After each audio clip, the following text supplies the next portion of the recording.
یہاں سوال پیدا ہوتا ہے کہ اپنے گھر کیوں نہیں پڑھتا، مدرسے میں آ کر کیوں پڑھا ہے؟ سوال پیدا ہوتا ہے کہ بھئی اس کو پڑھنا نہیں ہے تو گھر کیوں نہیں پڑھتا، مدرسے میں آ کر کیوں پڑھا ہے؟ تو سنو بھائی، یہ جو حفظ کلاس میں بچے حفظ کرنے بیٹھتے ہیں وہ اپنے لیے حفظ کرتے ہیں؟ نہیں، ابا کے لیے امی کے لیے کرتے ہیں۔ ابا اور امی یہ چاہتے ہیں کہ بچہ حافظ ہو جائے تو ہمیں ایسا ویسا تاج مل جائے، ڈنڈے کھائے بچہ تاج پہنے ابا۔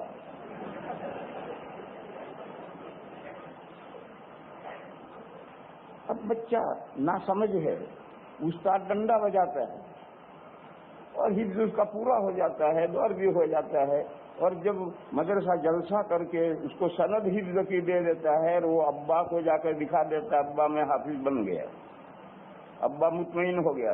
اب وہ بچہ قرآن کریم اٹھا کر کے 7ویں طاق میں اوپر رکھ دیتا ہے، کبھی بھولے سے بھی نہیں پڑے گا۔ اگر رمضان میں محراب سنانی پڑے تو روزانہ ایک پارہ ہی یاد کرے گا، اگلا یاد کرے گا پچھلا بھول جائے گا۔ اور جو لوگ قرآن کریم حفظ کرتے اپنے شوق سے، وہ زندگی بھر قرآن کریم اپنے گلے سے لگائے رکھتے ہیں، پڑھتے رہتے ہیں۔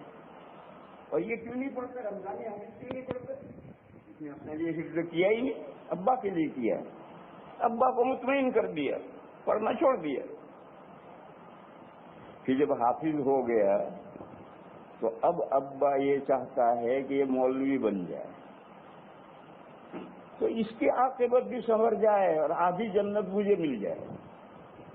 تاج تو پہن لیا تھا، اب جنت میں جائے گا تو آدھی جنت پر قبضہ کرنا ہے، اس لیے بچے کو مولوی کلاس میں بٹھا دیے۔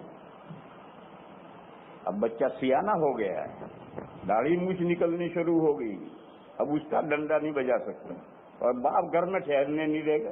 رمضان ختم ہوا چلو مدرسے، تو باپ گھر میں ٹھہرنے نہیں دیتا، مدرسے میں اس کا ڈنڈا نہیں بجا سکتا، تو کیا ہوگا؟ وہ 7 سال مدرسے میں پڑا رہے گا، گھر جا نہیں سکتا، اس ابا گھر نہیں ٹھہرنا چلو مدرسے میں، اور مدرسے میں پڑھے گا کیوں نہیں؟ اس کا ڈنڈا نہیں بجا سکتا، اب وہ سیانہ ہو گیا ہے، کیسے مارے گا؟ اس وجہ سے اسے 7 سال مدرسے میں پڑھا رہنا ہے۔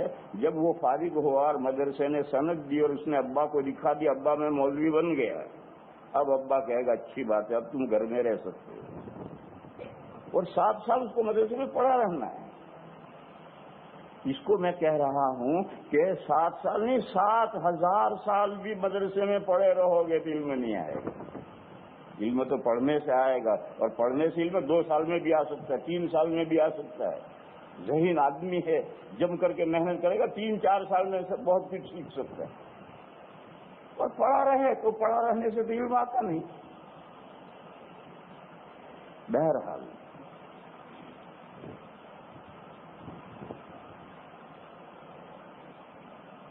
ایک گھاٹی اور آتی ہے،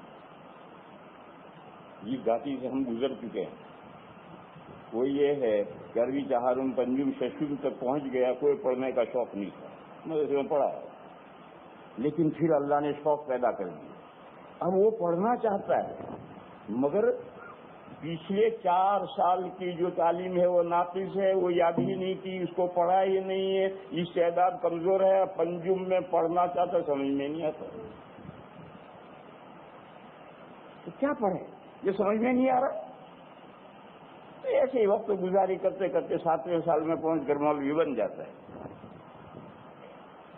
میں اس کی مثال دوں، خود میرا اپنا معاملہ ہے، میں نے شرع جامی تک، عربی چہارم تک ابا کے لیے پڑھا تھا، اپنے لیے نہیں پڑھا تھا،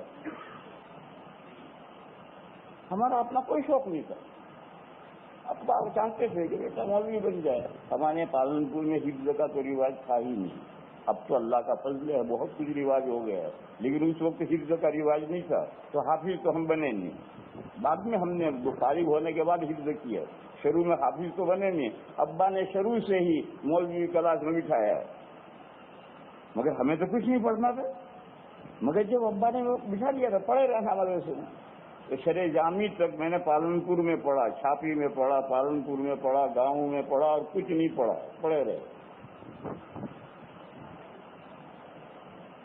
اب وہاں سے ابا نے لے جا کر کے مظاہر العلوم میں داخل کیا. مظاہر العلوم بھی پڑھے تھے. کرتے کیا تھے؟ سبق میں تو حاضر رہتے تھے، کیوں غیر حاضری ہوگی کھانا بنا ہوگا. لیکن سبق کے بعد میں پھر سائیکل اٹھاتا تھا، اور سہارنپور کی کوئی گلی نہیں ہے کہ جس میں سائیکل میں چلائی. ہر گلی، کوئی گلی نہیں ہے، سائیکل کا بڑا شوق تھا.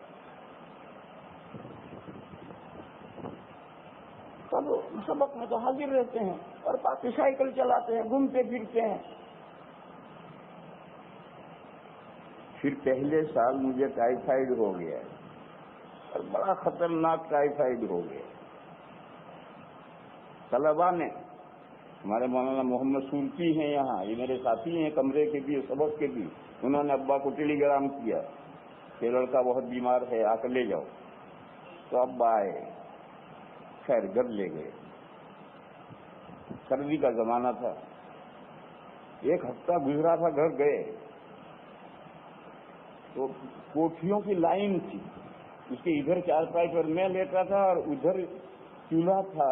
وہاں والد صاحب اور ان کی والدہ یعنی میری دادی دونوں سردی کے زمانے میں چولہے پر تاپ رہے ہیں اور دونوں آپس میں باتیں کر رہے ہیں. ابا نے کہا اپنی امی سے کہ مجھے اب اس لڑکے کو نہیں پڑھانا.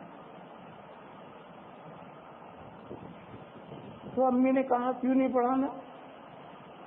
تو انہوں نے کہا کہ دیکھو شروع سال میں چھوڑنے کے لیے گیا تو اتنا خرچہ، دیکھو میرا گھر بہت غریب گھرانہ تھا، میرے والد کا بہت غریب گھرانہ تھا. تو انہوں نے کہا کہ میں چھوڑنے کے لیے گیا، اتنا خرچ ہوا. پھر یہ بیمار ہوا، مجھے دواؤں کا اتنا خرچہ دینا پڑا. پھر اس کو لایا، یہ خرچ آیا. پھر اب یہ صحیح ہو کر جائے گا، اتنا خرچ آئے گا. اور 2 مہینے کے بعد امتحان دے کر سالانہ پر چلا آئے گا، اتنا خرچ آئے گا. اس پر 1 سال میں نے اتنا خرچ کیا اور پڑھا تو اس نے کچھ نہیں. لہٰذا مجھے اس بچے کو پڑھانا ہی نہیں. یہ والد صاحب نے دادی سے کہا. تو دادی اس کا کیا جواب دیتے؟ بہت معقول بات تھی. جب میں ادھر کوٹھیوں کی تو اس طرف چارپائی پر پڑا میں سن رہا ہوں. اس رات میں نے یہ فیصلہ کیا ہے کہ مجھے پڑھنا ہے. وہ تو دونوں باتیں کر کے جا کر پڑھ کر سو گئے، مجھے نیند نہیں آئی. میں نے اس رات میں طے کیا کہ مجھے پڑھنا ہے. رات بھر نیند نہیں آئی. فجر کے وقت میں اٹھا صبح صادق پر اور امی کی چارپائی پر پائنچی پر جا کر بیٹھا. ان کی آنکھ کھلی، کہنے کیا بات ہے، تکلیف ہے؟ میں نے کہا تکلیف کچھ نہیں ہے، مجھے اٹھو، میرا سامان تیار کر کے دو، میں پہلی بس سے سہارنپور جا رہا ہوں. حالانکہ میں اتنا کمزور تھا کہ چلنا بھی مشکل تھا، لیکن میں نے کہا چلا جاؤں گا. خیر والدہ اٹھی، سامان وامان تیار کیا، کچھ کھانا وانا روٹی راستے کے لیے پکا دی اور بس ملتی تھی. سورج نکلنے کے بعد پہنچا ایک جگہ ہے، وہاں تک پیدل جانا تھا، وہاں سے بس ملتی تھی پالنپور جانے کی.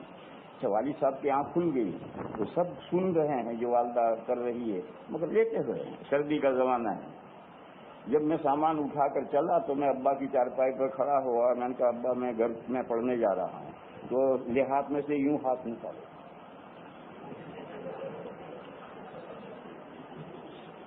تو میں نے مسافہ کیا اور مسافہ کر کے چل دیا. میں میری والدہ کو اللہ کروٹ جنت نصیب کرے، انہوں نے مجھے 150 روپے دیے تھے. یہ کہا تھا بیٹا میرے پاس اتنے ہی. اس زمانے میں پالنپور سے سہارنپور کا کرایہ 20 روپے تھا. انہوں نے 150 روپے مجھے دیے تھے. اب مجھے پیسوں، ابا کے پیسوں کی کوئی ضرورت نہیں تھی. خیر میں مظاہر العلوم میں پہنچا اور پہنچنے کے بعد آج سے میں نے پڑھنا شروع کیا. وہ دن ہے کہ آج دن میں نے کبھی سائیکل کو ہاتھ نہیں لگایا، پھر میں نے کبھی سائیکل کو ہاتھ نہیں لگایا. اور اس دن سے آج تک کوئی لمحہ زندگی کا ایسا نہیں گزرا کہ میں نے اسے ضائع کیا. یہ میرے دوست احباب یہاں سے بیٹھے ہوئے ہیں، وہ وقت طالب علمی کا وقت تو انہوں نے نہیں دیکھا، لیکن مدرسی کا اور آج تک کا زمانہ وہ دیکھ رہے ہیں. میں نے زندگی کا ایک لمحہ ضائع نہیں کیا. کبھی میں بازار نہیں گیا، کوئی چیز میں نے بازار سے نہیں خریدی. حالانکہ اللہ نے مجھے بہت اولاد دی تھی، کثیر الاولاد تھا، لیکن میں نے کوئی کام گھر کا نہیں کیا. میں بازار نہیں گیا، بس میرا کام رات دن پڑھنا اور پڑھنا. اب جب پڑھنا شروع کیا تو امام النووی حضرت مولانا صدیق صاحب رحمۃ اللہ علیہ کے پاس شرح جامی تھی. اب جب پڑھنا کہ توجہ ہوئی تو شرح جامی کا سمجھ میں کچھ آتی نہیں. کسی کوشش کرتے ہیں سمجھنے کی, کوئی سمجھ میں نہیں آتی. تو میرے ایک ساتھی تھے مولوی عبدالحادی پرتاپ گڑھی, میں نے ان سے کہا یہ کتاب میری سمجھ میں نہیں آتی. تو انہوں نے کہا کہ تمہارا نحو نیچے سے کمزور ہے اس لیے تمہاری سمجھ میں نہیں آتی. میں نے کہا اس کمزور کو پہلوان کیسے بنایا جا سکتا ہے؟ انہوں نے کہا نیچے سے پڑھنا پڑے گا. میں نے کہا ٹھیک ہے. میں اسی دن عصر کے بعد گیا اور کتب خانہ یہ میں سے نحو امیر خرید کے لایا. شہر جامی کا طالب علم ہوں, نحو امیر خرید کے لایا اور اپنے ساتھی سے کہا مجھے پڑھاؤ. اور میں نے شرح جامی کی طرف سے توجہ کم کر دی اور نحو امیر وہ مجھے پڑھاتے تھے اور رٹتا تھا. نحو امیر پڑھائی انہوں نے, پھر شرح میں تعامل پڑھائی, ہدایت النحو آدھی پڑھائی اور شرح جامی بخوبی میری سمجھ میں آنے لگی. اور سالانہ امتحان میں اول وہ آئے تھے, دوم میں آیا. اسی طریقے سے ہر فن میں جو 4 سال گزار دیے تھے, پڑھے مدرسے میں پڑھا تو کچھ تھا نہیں, تو ہر فن کمزور تھا. تو آگے بھی بڑھتا رہا, پیچھے بھی پڑھتا رہا, اپنے ساتھیوں سے پڑھتا رہا, ان کو یاد کرتا رہا, آگے بھی بڑھتا رہا, پیچھے بھی پڑھتا رہا, اور وہ ساری تلافیاں کی. بعض کمیاں میرے اندر رہ گئی تھی, وہ اشرفیہ میں مدرس بننے کے بعد وہ کمیاں میں نے پوری کی. عربی ادب میں بہت کمزور تھا. تو جب میں مدرس ہو کر اشرفیہ میں آیا تو کتاب کا مطالعہ کر کے تعبیرات کاپی میں لکھتا تھا, مفردات, جملے ناقص سے, جملے کامنے, اور کافی, اور ہر جملات کو بیٹھ کر رکھتا تھا مدرسی کے زمانے میں. اور وہ جو انشاء میں کمی رہ گئی تھی, عربی ادب میں کمی رہ گئی تھی, وہ 5 سال میں نے مدرسی کے ساتھ محنت کی اشرفیہ میں, تب میری وہ عربی کمزوری دور ہوئی. تو میں سمجھا یہ رہا تھا کہ یہ گھاٹی آتی ہے. شروع میں تو شوق نہیں, درمیان میں شوق ہو گیا, مگر اب شوق ہو کر پڑھے کیسے؟ وہ نیچے جو استعداد کمزور ہے وہ آگے کچھ سمجھ میں نہیں آنے دیتی, اور اتنی ڈبل محنت کرے کہ آگے بھی بڑھے اور پیچھے کی کمی بھی دور کرے, رات دن محنت کرے, یہ بہت کم ہوتا ہے. لیکن ایک اگر ایسا کرے گا تو ہی آگے پڑھ سکے گا, ورنہ تو کچھ نہیں پڑھے گا آگے بھی. شوق تو بہت ہے مگر پڑھ کچھ نہیں سکتا, کتاب سمجھ میں نہیں آ رہی. مشکات کا درجہ ہے, کوئی کتاب سمجھ میں نہیں آ رہی. شوق بہت ہے مگر سمجھ میں آئے تو یاد کرے, سمجھ میں کچھ نہیں آ رہا. یہ میں نے اس لیے کہا کہ بہت سے طالب علموں کو یہ مرحلہ پیش آتا ہے, گھاٹی پیش آتی ہے, اس سے نکلنے کا یہی ایک راستہ ہے. اور کوئی, میں شرح جامی کا درجہ چھوڑ کر ربیع اول میں داخل ہو جاتا, نہیں ہوگا. اتنے 4 سال پیچھے کون لوٹتا ہے, اور ابا تھوڑے لوٹنے دیتے. اس کا حل کا مسئلے کا حل یہ ہے کہ آگے بھی بڑھو, پیچھے کی کمی بھی دور کرو. خیر آگے بڑھو.